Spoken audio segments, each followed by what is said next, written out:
Alright guys, so in this video, you are about to meet my mom. I wanted to bring her on the channel for a while now, but I really didn't know how I wanted to make the video and what I wanted the video to be about. You know, I wanted her to have a comfortable experience, pleasant experience, an enjoyable experience, but at the same time provide value, because that is the whole purpose of my channel, right? So, I kind of fumbled the intro, but I'm just going to leave it in there. You know, it's not a long intro. You'll see what I mean. But I hope you guys enjoy this one. And this is definitely the most vulnerable video I've ever done. Because most people wouldn't bring their parents on their channel, right? I guarantee you've never seen a video like this. You know, somebody that does what I do, you'll never see a video like this at all. You know, especially somebody with my history. You'll never see a video like this, but hope you guys enjoy. Thanks for watching. And I definitely want to hear your opinion and comments on everything. So don't be shy, man. Just tell me your honest thoughts in the comments. All right. Thanks for watching. All right. Ready? Ready. Let's go. Let's switch sides. Okay. Gotta get my good side. Good Lord. Little weirdo. Every side's a good side, but. All right, guys, what's up, man? Welcome back, dude. Welcome back. Here with me, my mom. This is my mom. How long you been my mom? 45 years, but it feels like 75. I know, right? 45 just squared. Kidding, love. Just kidding. Oh, I don't care. Lay it on me. So this one, man, I've been thinking about doing it for a while, but just never. I just wanted it, I guess, to come out right? I wanted to have some sort of purpose and have some sort of idea in my mind how I wanted to come out. But anyway, I grabbed a few questions and we're gonna put it together. But so how old are you? I just turned 65. 65. Okay, cool. And so yeah, I don't know if you guys know, I don't know if you see my older videos. I started using around the time of the divorce, and yeah, so like 05-ish started using, and my life just went out of control. I don't blame anybody but myself for addiction. Nobody put that pill down my throat. Yeah, I don't blame anybody for anything, you know. So yeah, I just wanted for you guys to meet my mom and hopefully get some value out of this. I did a lot of grimy stuff to fund my addiction. My addiction drove me to do those things. I never did illegal stuff, you know, sober, you know. Driving drunk. Got a DUI 2001, but I never did crazy petty thefts or anything when I was sober. But once opiates were in my system, I was a whole different animal. So, when did you realize my addiction was more than just a phase? And how did it hit you emotionally? Oh, when did I realize? It was more than just a phase. And like, how did you feel at the time?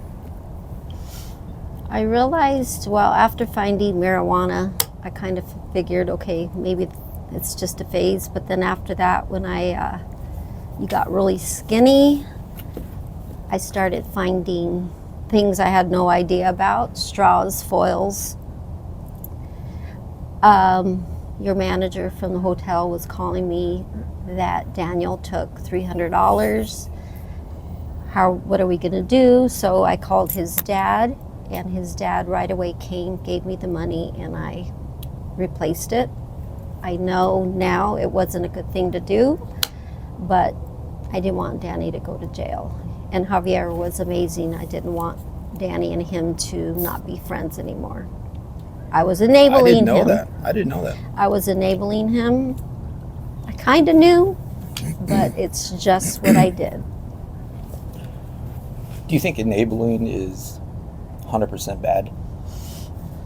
Like looking back, there's different forms of enabling too. Well, you know, I'm going to say everything I did, I thought I was doing the right thing.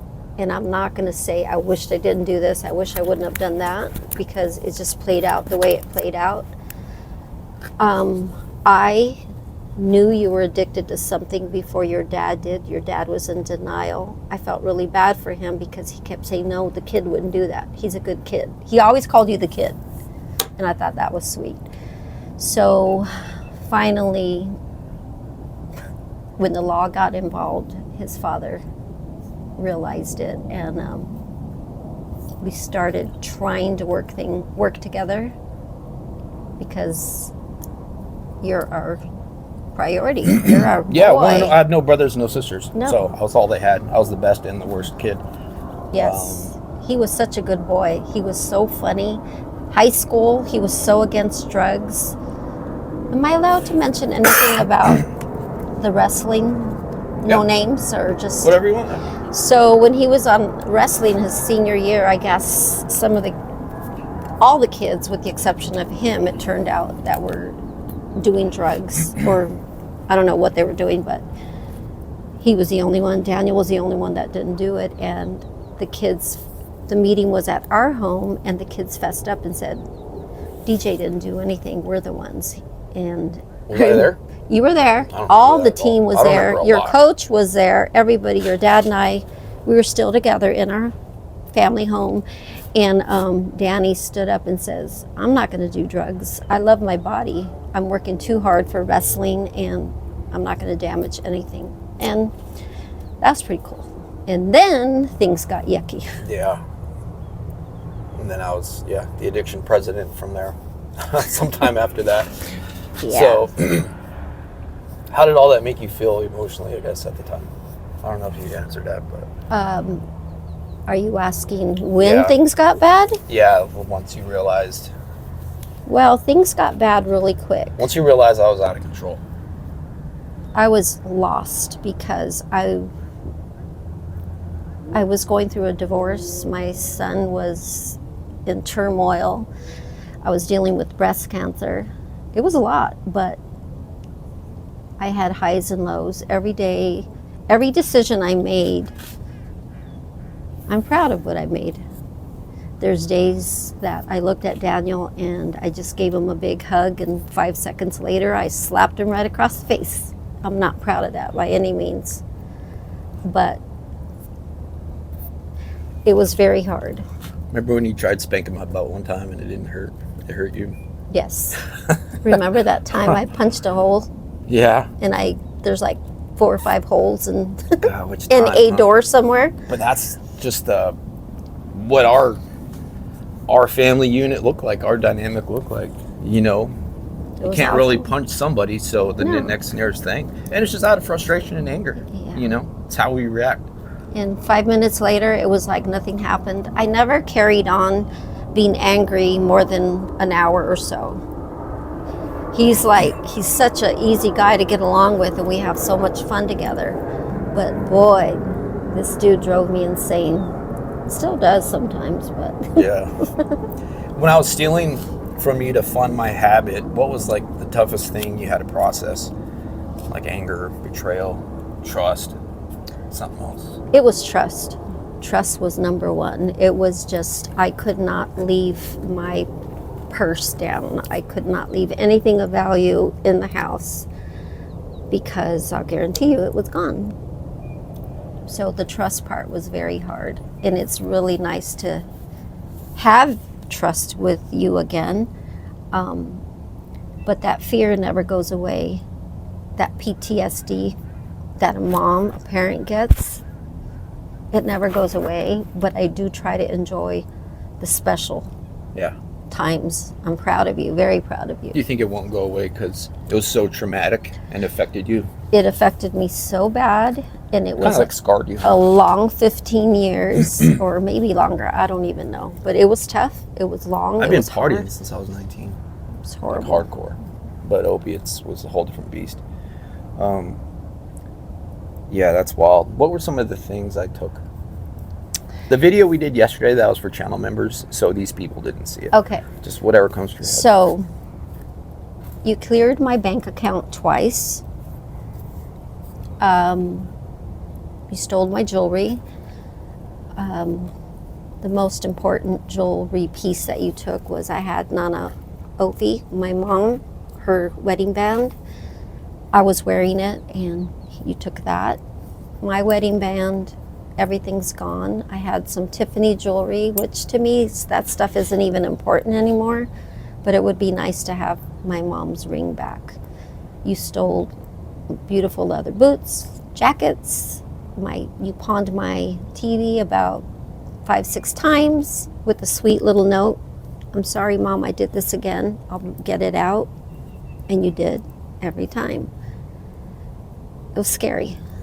You got it out every time. Oh, did I? Yeah. Oh, okay. I think only one time I was able to raise enough funds while you were at work to get it out upon and bring it back. See, I can't even remember. I would But take yeah. I would take you to go get it out. Mm-hmm. Okay. Yeah.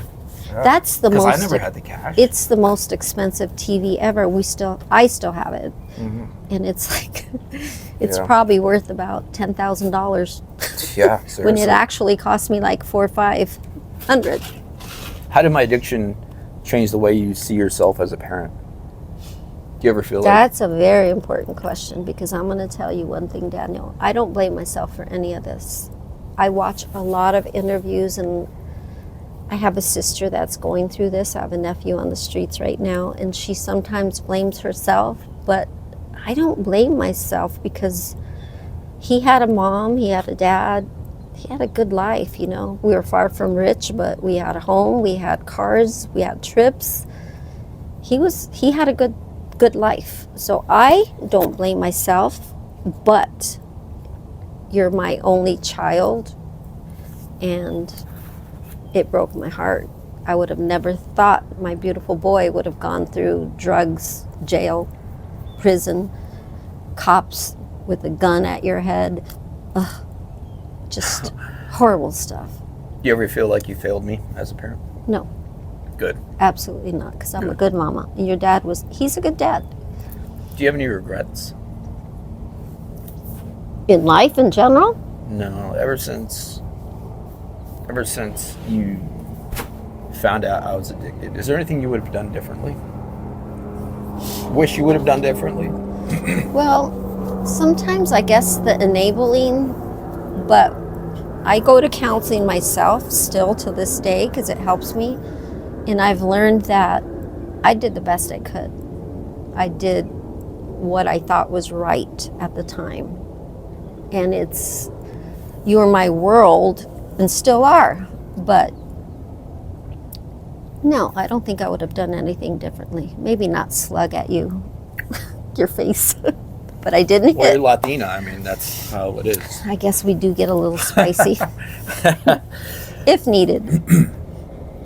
Is there anything or a person or routine that gave you hope when things felt the darkest? Say that one more time. Like, is there anything that you did or a person you went to that gave you hope when things felt the darkest? God. Like my sentencing, you had Dia Mary there for support. But God, number one. My family, my sisters, my brothers. I lost my brother about a year ago. He was my backbone. Lost my daddy, 19. But my family. And just seeing you in orange and cuffed, sentenced. I mean, I asked the judge, I'm going off topic here, is that okay? Yeah. So I asked the judge, I told her, you're a mom, and I'm going to trust in you what you feel my son needs. I do not want him to go to prison, but I'm leaving it in your hands, and if this is what he needs, I've come to that decision because I kept praying about it. And so she was really proud of me and said that. She looked at you. She's a great judge, by the way. She looked at you and Yeah. said, Daniel, next time you want to, I don't want to say that what she's blank, as far as what he was doing, pick up a book. Use? Yes. Okay. Pick up a book. Remember that? And I was like, oh, Judge, that was kind of corny if it were that easy. I understand where she's coming from. But yes. But people who've never dealt with addiction, Yeah. that's just like saying stop using. Yeah. Stop breathing. I mean, Stop eating. it was just horrible. But my family helped me, and they still do. When I sometimes get weak and fall apart, my mom's 95. We take care of her. And she hugs me and she just tells me she's proud of me and that she calls DJ her chinito. He's doing good. I want you to be happy. And I am. I'm very happy. But sometimes I get really scared. Like when you're out doing your interviews, people are like, aren't you afraid? I'm like, I am afraid. But Daniel's doing God's work. He's doing what makes him happy. So I gotta let it go. What's the biggest difference you see in me Seeing you now, after I stop using?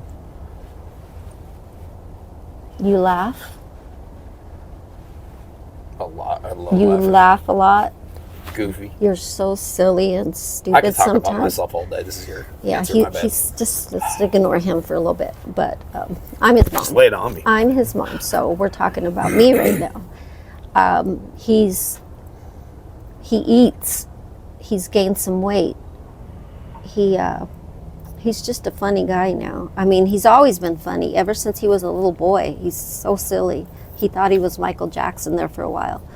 But just seeing you happy, doing these interviews, helping people, oh my God, that's just so beautiful. That just makes me proud as a mom to see my boy out there helping people and understanding them. He knows where they come from, and we don't forget where we come from. If you could speak to another parent dealing with their kid's addiction, what advice would you give them based on our story?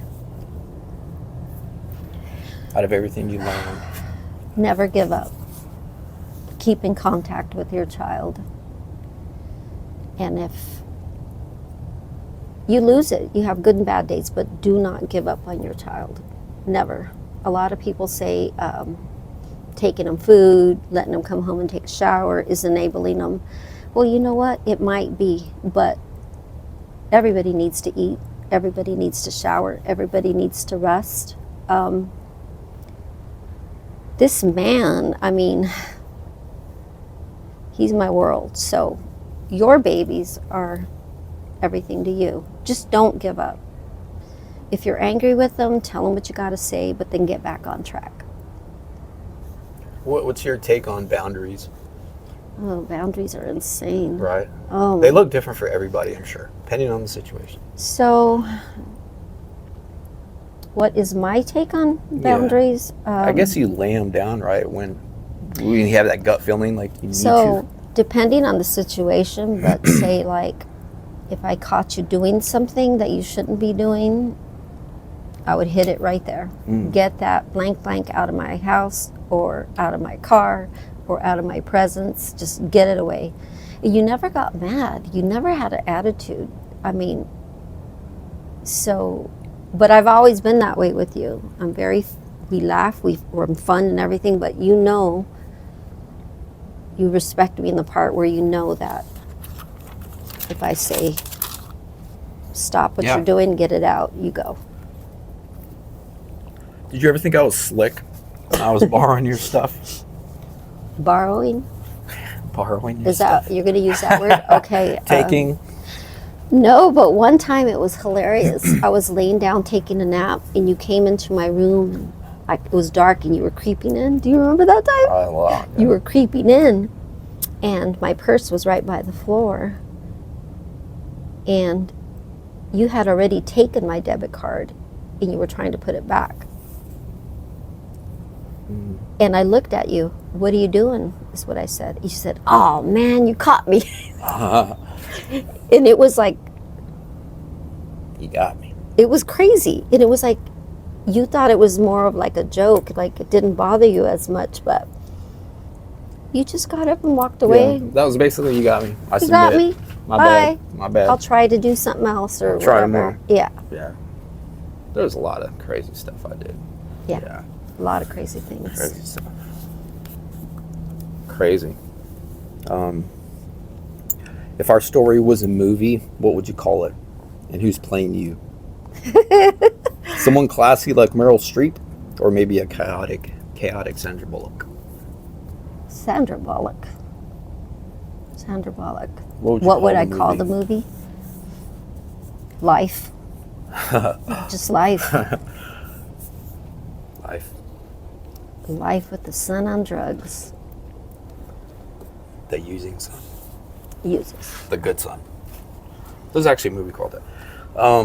What was the most ridiculous excuse I ever gave you for missing money or stuff?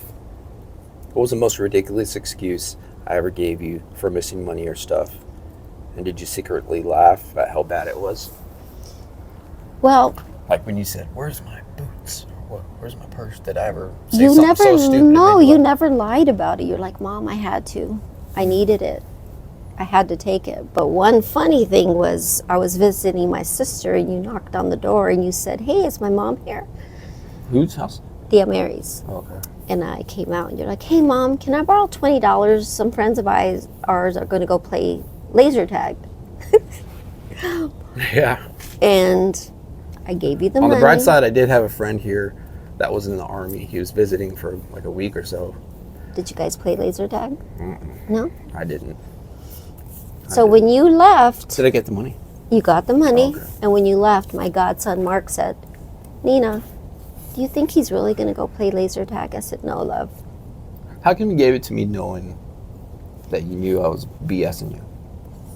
Because people were around? No, Or you just don't want me to get in trouble or what? no. I just did.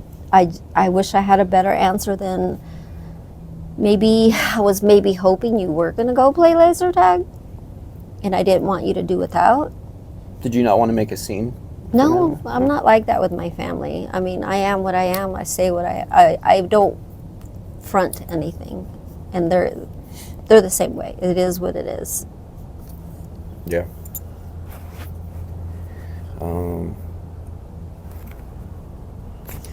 There's like a couple other questions. They're kind of goofy, You're but so cute. I guess we could... No, let's try one of the goofy ones. No? They're kind of retarded. I got these from ChatGPT, just random questions. I typed in my situation, Okay. thoughts on how our situation and what would be good questions for interview, and it typed out some, but they're kind of cheesy. Is there anything else you want to say? I do know we talked about something one day, and you're like, what was the most traumatic thing that you went through while I was using? And there's a couple. One was,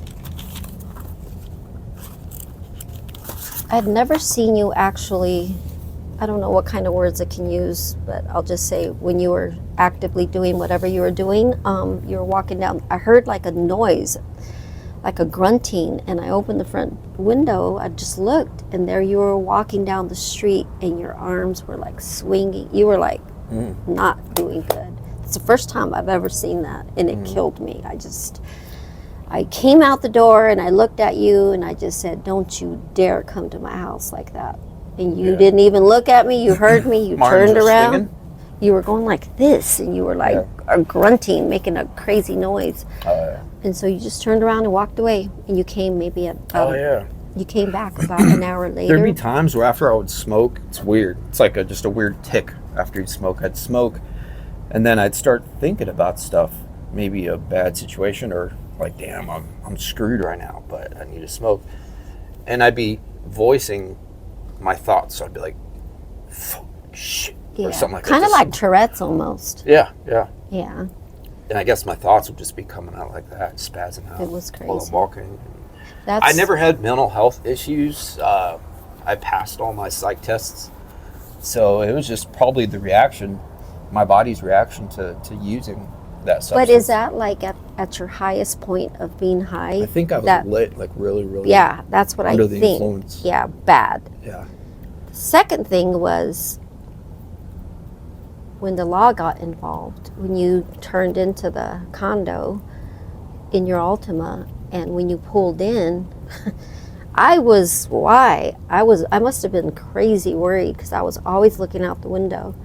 And there Daniel pulled in, and cop came this way, cop came that way, and they're pulling guns at his head. Mm-hmm. And I'm watching this, and I know it was I was on my way to work. the guy that watches you. What is Probation officer? Is it? Yeah, that really nice guy. Mhm. So he's the one that called the cops on you because you were doing stuff you shouldn't be doing while he was watching you. So you tested. Oh, that's a different What's different this? situation. Oh, Because I wasn't on probation yet. so That was it- like right when I got my case, when they swarmed me. That was initially right when I got my case. After I pawned the stolen items, my house is under surveillance for like a couple days. I guess they wanted to see if I was part of a burglary ring or something. So one day I was on my way to work to get my paycheck. It was like early in the morning, 7, something like that. I hop in my car, and then an undercover SUV pulls right behind me, and then this other guy comes on foot, and they were just strapped and ready. But the time, my final time of freedom, that's when my surveillance officer was involved. So he came to arrest me along with 2 other surveillance officers. all I know is that guy came to the door Yeah.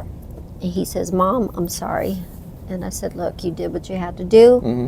I said, and so he handed me a big soda and a bag of chicharrones. Yeah. And he says, "Daniel had just bought this at the store." He said to My give plan was to go smoke, I guess, and right? he And then said, go home and chill he after said that. to give this to my mom so she could eat it. Yeah. I'm like, what? Yeah. It was just, he felt really bad. He was sweet, man. He was such a nice guy. He said, I've given him so many chances. And I was blessed to have a cool judge, cool public defender, and great surveillance officer. My actual PO, I really didn't care for him much, but Ross, the surveillance Ross, officer, he was awesome. nice young man. He was really good. and they came and got me because I worked the night audit shift overnight, and I think I went to go smoke after I got off at 7 a.m. and I called him, and dude, I told him, I was like, "Ross, this next drop is going to be dirty." I went ahead and smoked again. He's like, "Okay, after you're done, just go home. Just go home." And I guess throughout that time to whenever I got home, they devised a plan to just get ya? their hands on me, arrest me, and take me to county jail. That was horrible. So they were probably just scoping out the house for a minute. And so I called him in the morning, and then at the end of the day, at night sometime, that's when they were right there. That's so scary. That's just terrifying. I mean, I wasn't even used to that type of life. I didn't know what I was, if I did something right or wrong. I just did what I did to try to help you, take care of you or whatever. But it was That's just addiction. That's how I've that was my life on it. I've My life learned addicted. I've learned so much. I'm street smart. I know about things people are using.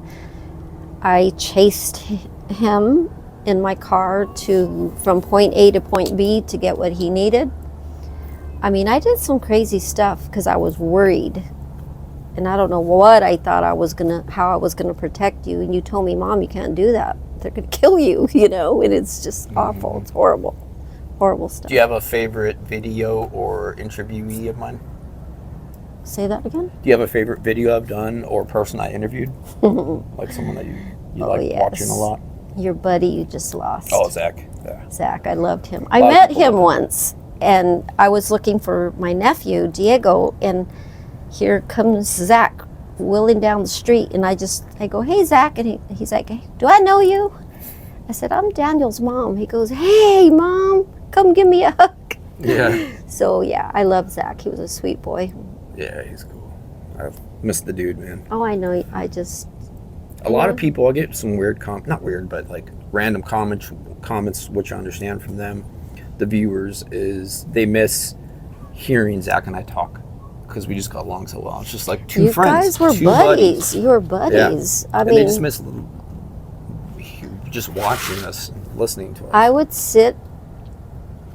I don't like to comment on your videos because I don't blocked like you so you don't comment. Oh, did you? Yeah. I don't I know like it'll to, pop off. "Oh, there's my baby. That was Yeah. such a great video." No, I did it one time and you said, "Mom, don't do that." So I don't do it, period, because I just never, boundaries, I just understand this is your Yeah. deal. So if and I never told you about my channel either when I started it because it really wasn't for family. I think I told you or you found out somehow about the channel. when I first think you started. told me later on. Yeah, I think I probably told you because it wasn't for family. It's just I just wanted to get the value out there, these Yeah. stories, Because I know you're Yeah, I kind don't of want my people watching or my family watching I try not to watch too much because it was Batman. it worries me. Like I said, I love what you're doing and everything, but then again, I'm worried. It's dangerous out there, but you're doing God's work. He's caring for you. So Yeah, I'm all good, man. Situational awareness, you know. I'm very Trust proud. your gut, basically. That's I'm very- how you survive out there. Trust I'm your gut. proud of you, buddy. You keep your eyes peeled. And trust your gut. That's it. Did you hear me? Mhm. Proud of you, Yeah, thank you. and I love you. So, any final words? Oh, goodness. Thanks for coming on the channel. Oh, you're welcome. Thank you for supporting my Daniel, and I know you guys love his channel. I'm very proud of him, and just pray for him to take care of him while he's out there for me. Help me out. Don't give up on your kids, whatever you do. Addiction is crazy. There's no right way, there's no wrong way. You got to do what you got to do for yourself every single day. When he was not doing good, if I didn't see him for one day, I was going insane. I was out looking for him. So just don't give up on your kids. You know what Zach would say to the haters? We finished off the videos like, any final words for the haters? And he would just go, and then the video would just end right there. I'm not going to take Zach's kiss. That's his. But thank you guys for watching. Nice little video there. Hope you got some value out of this. And maybe we can do another one in the future. If you guys have any questions, just throw them in the comments and maybe we can make another video down the road. I love you, Dee. Thanks for watching. Love you too.